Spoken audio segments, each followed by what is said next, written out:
Саламатсыздарбы урматтуу Ош Кабар каналынын көрүүчүлөрү, биздин кадырлуу катталуучулар, амансыздарбы? Ош Кабар каналы көрсөтүүлөрүн улантат. Бул чыгарылышта ушул өзүңүздөр көрүп турган кисар кочкорлор тууралуу маалымат бере кетсек, бул козу кочкорлор экен, жаздагыдай ноокат чергесинен сатылып жатыптыр. Тактап айтканда жаңы ноокат айлап өткөн.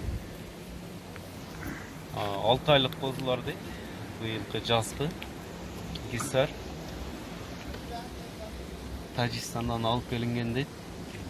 Баалары 15 000 сомдон 15 000 сомдон кеми бар экен туугандар. Ушундай козу кочкорлорду издесеңиздер, экранда көрүп турган +996 555 101 249 номери менен байланышыңыздар туугандар. Видеоға biraz кішкене шығып қалды.